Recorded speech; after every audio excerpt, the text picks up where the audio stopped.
thank you all for giving me the opportunity to be here today.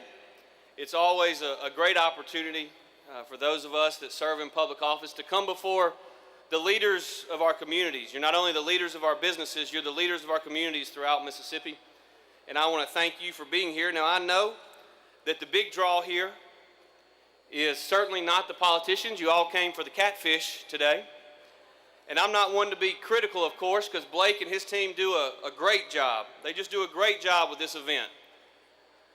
But I do want to make one suggestion, Blake, that I think will make things even better next year.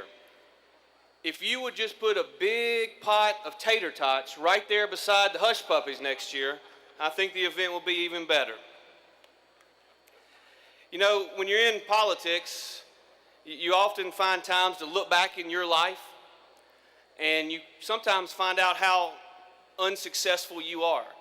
For me, this is the 20th year since I was a sophomore at Millsaps College. As I look back on that sophomore year, it's really important. I realize how unsuccessful I am in life. You see, I couldn't decide what to major in when I was at Millsaps, and so myself and three of my closest friends sat around a table one night, perhaps over cocktails, and we all decided that we were going to be economics majors, all four of us. I now realize how unsuccessful in life I am. You see, because of the four of us, one of us went to Ole Miss Law School and finished first in his class. One of us went to Duke Business School. One of us went to Harvard Law School and Stanford Business School. And I got a government job.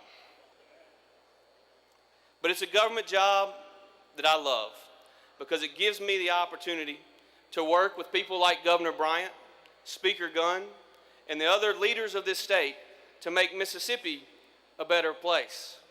I want to publicly thank Governor Bryant today for his summit yesterday on the criminal justice system. We have an opportunity working together to make Mississippi a safer place for our families while at the same time saving taxpayers money. And I want to commend him on the summit and thank him for his leadership in that regard. You see,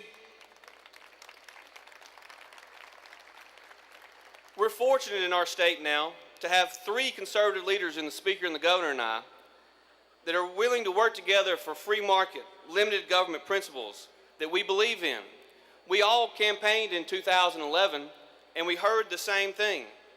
What we heard over and over and over is that our number one priority in Mississippi must be job creation, bringing better and higher paying jobs to our state. But we're fortunate in Mississippi because all three of us share a political philosophy which says government does not create jobs. Government's role is simply to create an environment which encourages the private sector to invest capital and create jobs. And over the last 2 years, there are approximately 3,000 bills a year that are filed in the Mississippi legislature. That's the question I ask every single day of my chairman and of my staff on every one of those 3,000 bills. If we pass this legislation, is it going to help us create that environment that we seek, which encourages the private sector to invest more money here? We've done things to improve that climate. We've done things like eliminate the inventory tax. It was an unfair tax on you, small businesses across Mississippi. It had been talked about for years and years in the legislature. Last year, we actually did it, a $150 million tax cut for small businesses all around Mississippi. In addition to that, we also have created incentives which would encourage you in the private sector to locate in Mississippi. One being a corporate relocation for headquarters. We think that's going to give us the opportunity to see more businesses locate here in our state.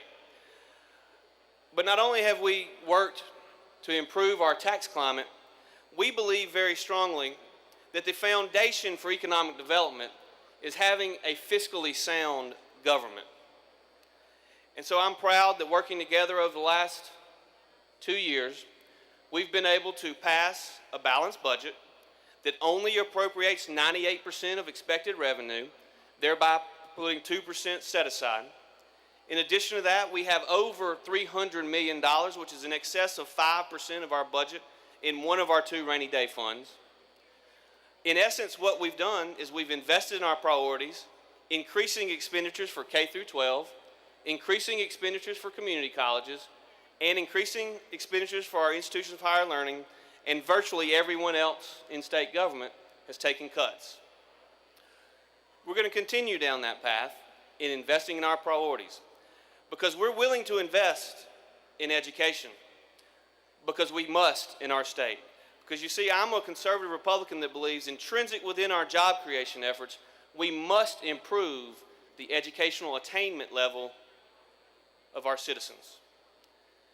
And the notion that we can keep doing the same things over and over and expect different results is foolish. And that's why while we're investing in public ed, we're also working to reform public education in our state. Last year, 2 years ago, we were fortunate enough in changing the way in which we rate our school districts, something that I think is going to make a long-term difference because now parents and grandparents can understand what's really happening in every single school in our state. Going forward, every school will be an A, a B, a C, a D, or an F because every parent and every grandparent knows what to expect from an A, and they know we can do better than a C. I felt so good the other day when I was traveling around Mississippi and I rode by a public school in our state, and they had a big sign up that said, "This is an A-rated school." To me, that shows that in that community there is pride in their public school system. And we've got to continue to grow that and grow that pride not only in those school districts that are doing well, but in every community in our state. Last year, we also, working with Governor Bryant and the Speaker, were able to pass legislation to put up a third grade gate because we had almost 50% of Mississippi third graders today do not read at a level that is third grade proficient or better. Almost half. It's little wonder when kids are having a hard time reading in the third grade that they then have a hard time doing their math and science homework when they're in the fourth and fifth and sixth grade. And if you can't do your math and science homework because you can't read well in the fourth and fifth grade, the likelihood that you're going to become a statistic, a dropout, when you get into the seventh and eighth and ninth grade becomes increasingly high. Yet many of these kids that couldn't read at the third grade level were getting promoted in an effort we call social promotion. We're no longer going to do that in Mississippi. It's going to make a real difference long term for the kids all across our state. But we didn't just say we're not going to pass you if you can't read in the third grade. We also were willing to invest almost $10 million with the State Department of Education in hiring additional reading coaches. Now, like is always the case, it didn't get all perfect the first year. But we're going to continue to work with the legislature, with the executive branch of government, to continue to improve the program to ensure that every kid in our state, once they leave the third grade, can read at a level that is proficient or better. Because the reality is this, kids from the first, second, and third grade are learning to read. But once they leave the third grade, that's no longer true. At that point, they become reading to learn. And we've got to continue to focus on that. We were able to pass a public charter school bill in the Mississippi legislature last year. Now, it wasn't as strong as I would have liked, but it's a good start to give more kids and more parents options in their educational choices. We're going to continue to push to give those kids an opportunity for success. We've also focused on efficiencies in our school district. For years and years and years in Mississippi, people have talked about school district consolidation.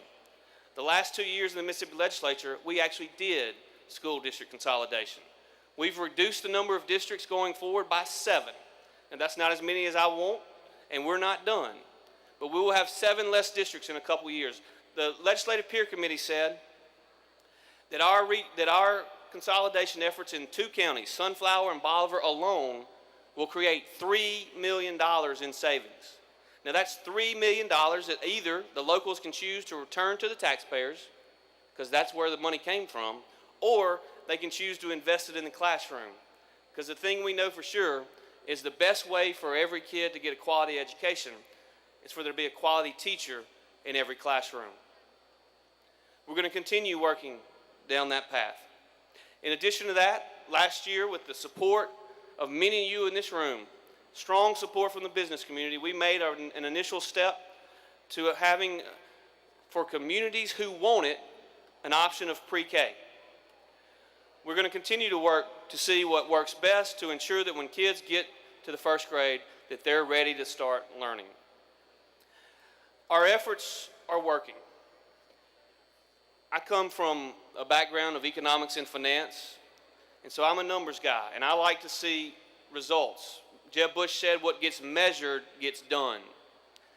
And if you see the two measurements that have come out recently, you'll see that with Governor Bryant's leadership and strong pro-business policies enacted by the legislature, Mississippi's making progress. In fact, in 2012, our GDP growth rate in our state, which clearly wasn't high enough, but it was the 17th fastest growing economy in the United States of America amongst all 50 states. 17th. Now, we're not going to quit until we're first, but 17th ain't that bad. In addition to that, I had the opportunity to speak not too long ago in Chicago to the American Legislative Exchange Council.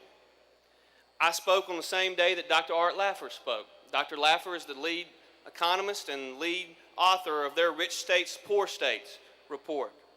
Dr. Laffer gave Mississippi, again, a top 10 outlook amongst all 50 states.